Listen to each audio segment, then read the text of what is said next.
Okay, so get this Elon Musk, right? Tech guy, Tesla, all that decides the best way to win an election is to dust off the old playbook. Right. Yeah, like door-to-door campaigning. Wow. It's wild. We're diving into Musk's pro-Trump America PAC and their surprisingly retro strategy. You know, it is fascinating when you think about it. Yeah. You'd expect someone like Musk, right, who built his empire on innovation, doing things differently, to be all over the latest digital strategies. Yeah. But instead, he's gone completely old school. Right. It's like he's taking a page from a political campaign from like before the internet. We're talking boots on the ground, knocking on doors, even good old-fashioned direct mail. It's like a time warp, but with a multi-million-dollar budget. And that's where I think that direct-to-consumer approach he's known for comes in. Think about Tesla, right? They bypass dealerships. They sell cars directly to buyers. Musk seems to be betting that same principle will work in politics, focusing on personal connections instead of just algorithms and targeted ads. So while other campaigns are busy analyzing your every click and like trying to figure out what makes you tick online, Musk's team is showing up on doorsteps like they're selling encyclopedias. Well, not exactly encyclopedias. Uh-huh. The interesting thing is a lot of this canvassing is focused on pushing back against mail-in voting and promoting the idea that the 2020 election was stolen. It's about issues that resonate with a very specific part of the electorate. Wow, talk about a targeted approach. But pulling back for a second, this is serious money we're talking about. Yeah. This PAC has already spent a crazy amount of cash, way more than some entire political parties.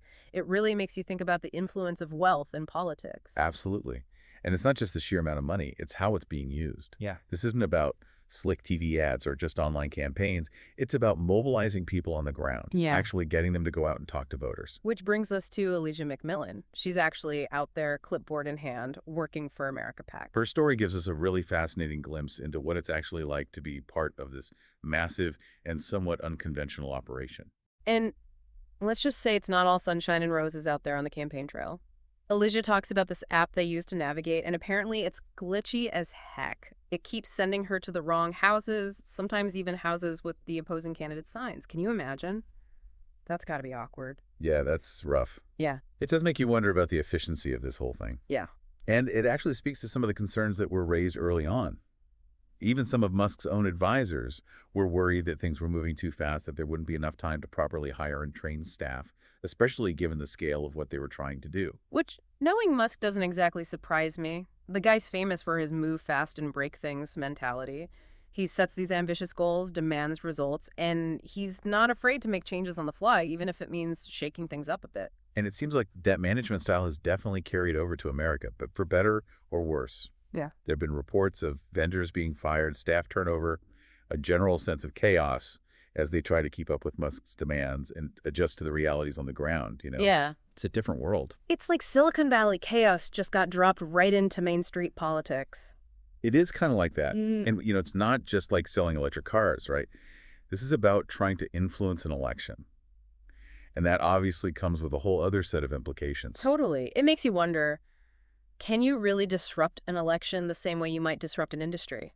Like, can you hack democracy with just a bunch of door knockers and like a glitchy app? It's a big question, right? Especially with all the talk about misinformation and the influence of social media. I mean, America PAC is using technology, but it's also relying heavily on those like direct personal interactions. Yeah. Which makes it kind of hard to know just how effective their methods will actually be. It's like they're trying to out-Trump Trump, but with a Silicon Valley spin on it, Yeah, and that clash of styles, that tension between tradition and innovation is what makes this whole story so fascinating to me. Speaking of clashes, I gotta ask, how is America PAC dealing with all this talk about transparency? People are understandably concerned about where all this money is coming from and how it's being used. Right. Well, it's definitely a valid concern, especially with super PACs. They have very different regulations than traditional campaigns. Okay. They can raise unlimited money from individuals, corporations, even unions. And while they're not supposed to, directly coordinate with campaigns, the lines can get a little blurry. Okay, so for those of us who don't speak fluent campaign finance, what does that actually mean? What are we talking about here? Basically, super PACs can be these really powerful outside forces in elections. They can spend huge sums of money to support or oppose candidates, often with very little transparency. Yeah, and accountability. It's a big deal. So in this case, we're talking about one person, Elon Musk, basically bankrolling this whole operation. Exactly. Yeah. And it makes you wonder, does this give one person too much influence over our elections? Is it fair? Is it democratic? These are all questions that voters and policymakers are wrestling with right now. And what about the voters on the other side of this? You've got Alicia out there knocking on doors, talking about the 2020 election, pushing back on mail-in voting. Is that really resonating with people, or are they just tuning it out as more political noise? That is the million-dollar question, isn't it? Mm. We are just bombarded with information these days from all sides. Yeah. It's really hard to know what cuts through all the noise. Yeah. It really is. It makes you wonder if there even is like a game-changing tactic anymore, or if it's just about who can shout the loudest and spend the most money. Well, Musk seems to be betting that a personal touch, even in our digital world, can still make a difference. Mm-hmm. Whether he's right, well, that's what makes this election so fascinating to watch. It's funny. We talk about old school and new age, but Alicia and that whole glitchy app thing really shows you can't forget about the human element. Yeah, for sure. Even with all the money and tech in the world, sometimes it just comes down to someone showing up, having a conversation, actually connecting with another person. Absolutely.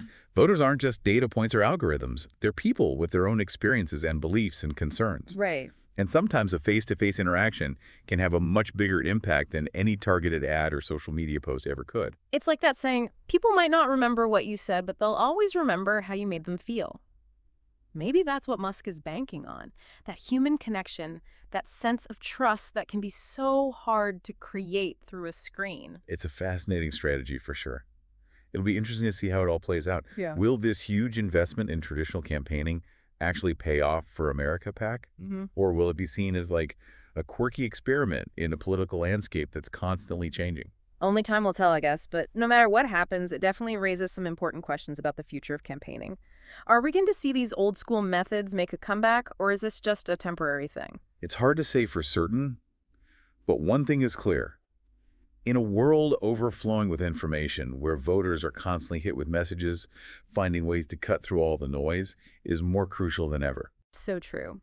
Well, we've covered a lot of ground today, from glitchy apps to super PACs, from door knocking to the future of democracy itself. What are some key takeaways you hope our listeners are thinking about after today? I think the biggest one is that there's no magic formula for winning elections. Right. Musk's strategy with America PAC really shows that the old ways can still be effective, especially when you combine them with a ton of resources and a really sharp focus on a specific group of voters. It's a good reminder that we as voters need to stay informed and engaged. We can't just accept everything we hear at face value, you know? We need to dig a little deeper, question things, and think critically about the messages we're seeing and hearing, especially during an election season. Couldn't agree more. The power really is in the hands of the voters. Exactly.